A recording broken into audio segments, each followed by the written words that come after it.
What's up, Jets fans? Welcome to the latest edition of Jets Latest, where you get the latest on the Jets, Jets. I'm your host, the spitting statistician Dane Martinez, and today we got to talk about how the Jets special teams did it again. The Jets get a 27-24 victory against the Atlanta Falcons at home at MetLife Stadium for their third victory of the season. And quite frankly, two of the three victories the Jets have had this season were completely dominated because of their special teams. Thanks to everybody who is watching these Jets latest videos, liking the videos, subscribing, and saying things in the comments. Tell a Jets fan friend to tell a Jets fan friend, and you would be telling your Jets fan friend about literally the best special teams in the National Football League, and they showed up again. I mean, listen, obviously Isaiah Williams, right? He had the kickoff return for 83 yards. That set up a field goal. That's 10 points. He had a key 16-yard punt return that set up the field goal on the final drive, winning the game. That was the game-winning field goal. Nick Folk hitting that game-winning field goal after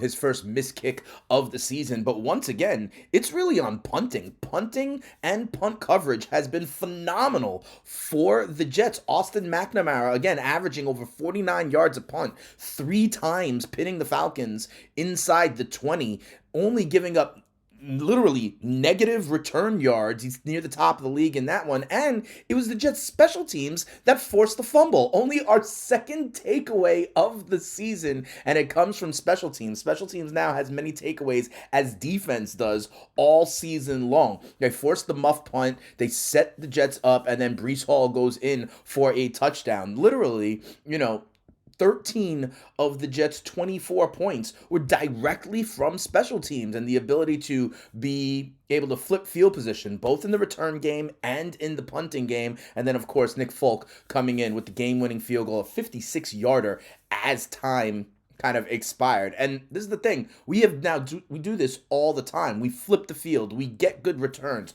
Austin McNamara is near the top of all sorts of punting stacks. And think about it, we had that Will McDonald block field goal and what could have been a win against Tampa. Can you imagine if we didn't let Xavier Gibson return a kick in week 1 against Pittsburgh, right? I mean, our special teams continue to be the most special, truly special, and that is something that you got to hand your hat or tip your cap to Chris Banjo, our special teams coordinator. The other thing that really caught my eye in this win, 27-24 against the Atlanta Falcons, the special teams continues to be amazing, but this was the Adonai Mitchell, the A.D. Mitchell breakout game, right? And I have been saying one of the biggest priorities for the rest of this season for the Jets is to evaluate the young pass catchers. John Mechie, touchdowns in his last 2 games, looking good, but this was all about A.D. Mitchell. A.D. Mitchell had his best game as a Jet.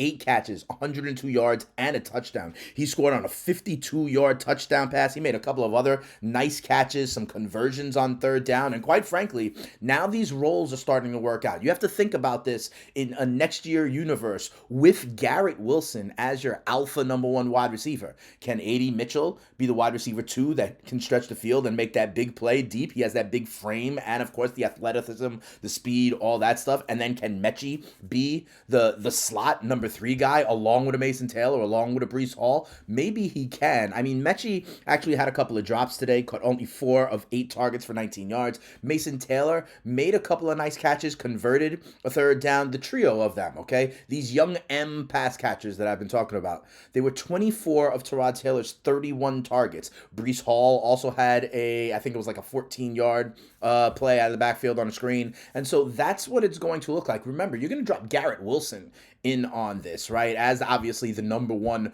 wide receiver, but these roles are starting to form. Mechie was hot in his first 2 games, and we were waiting to see Adonai Mitchell. This is the Adonai Mitchell game. We know he's athletic. We know he can beat good coverage. We know he can separate. It's just about, can he continue to convert these targets? And today his hands looked good, not only on the big touchdown play, but on a couple of other big plays, big conversions. He had 8 catches on the day. It's making me think that, everyone always has been talking about the wide receiver position. Maybe we have addressed it in the Sauce Gardner trade and in the trade with Michael Carter to the Philadelphia Eagles, right? We were getting not only draft picks, but some of these other these guys are 25 years old or less options that could potentially be number 2 and 3 wide receivers. A lot of people are going to say once we get into the offseason that we still need to address wide receiver, and maybe we do in the draft, but it's not going to be one of our 2 first-round picks. I think, if anything, it'll be like that 47 pick that we have from the Dallas Cowboys or something like that. It is not going to be the priority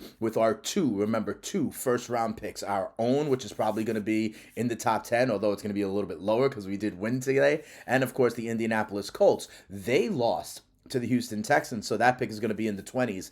I don't think the priority for those 2 picks is going to be a wide receiver. I actually don't think the priority for those 2 picks is going to be a quarterback either. We'll talk about that throughout the week. I think it's going to be building inside the trenches, and the Jets showed again today in that defense. They struggled to stop the run. They struggled to stop Bijan Robinson. He ran for 142 yards and a touchdown. The Falcons as a team ran for 167 yards, okay? They have allowed teams to run for 150 or more yards in 3 of the last 4 games. The Cleveland Browns did it, the Cincinnati Bengals did it, and now the Atlanta Falcons have done it. Listen, when you lose Quentin Williams, right, your run defense is going to suffer. Guys like Juwan Briggs made a couple of nice plays. He did have 1 run stuff, but I think that is going to be continuing to be the priority here. Building from inside out, building in the trenches is going to be the priority for these Jets in the offseason. But we are seeing parts of this team that continue to develop. The wide receiver group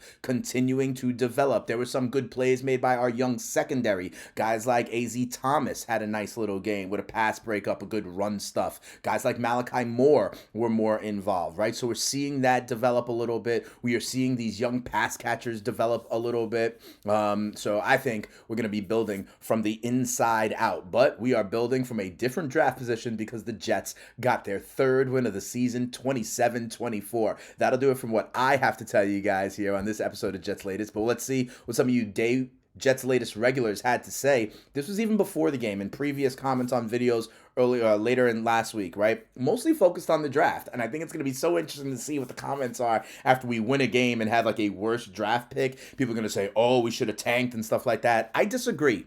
I think winning is still good. You're going to hear Aaron Glenn probably all week. I'm going to have quotes about him saying, we need to learn how to win, right? Be able to win games like this. And I actually agree. Building that winning muscle as you're trying to build a culture, rebuild a organization, I think that's, in fact, bigger than the 3 draft spots they may lose from any one win. We're going to have plenty of draft capital. They're going to have plenty of cap space. Let's see what Harlem Abraham, 7772, says. No reason to bring back Garrett Wilson. Let's see how the Jet O-line can handle the Falcons' defense. They handled it okay. Tyrod Taylor was only sacked, I believe, twice in this game. The Jets should be picking between 6 and 8 in the draft, he says. They could draft a quarterback, but do that later. Use these picks on position players. I agree. O-line, D-line, wideout, secondary. That's where I think it's going to be. We shall see. Big Tree 1138 says, still hoping the Cowboys collapse for a decent spot on their pick. Obviously they beat the Chiefs this week. We have to remember their 2nd round pick coming up this year. So that's going to be somewhere in the mid-40s, I think. The one that was helpful is the Indianapolis Colts lost today in Week 13 to the Texans, moving their pick, which was going to be like 28, maybe down to more like 24 or something in that region, depending on how other teams play out here the rest of Week 13. But, that's going to be a pick where you can get a good offensive lineman, a good defensive lineman, if that's what we need here. And then Christopher Phillips, 520, says, and this is one I think is really interesting because I don't know if he's actually listening to me or not. He goes, I'm sick of hearing this fantasy land take. Every time the Jets lose, every expert jumps on the same narrative that we need a rookie quarterback. And then he goes on talking about how, the first-round quarterbacks are really coin flips and how the real way to build a team is by building around them. Christopher Phillips is clearly not listening to Jets Latest because what have I continued to say? I do not actually think the Jets are going to get the first-round quarterback, the Mendozas, the Simpsons, the Dante Moores. I think they are going to build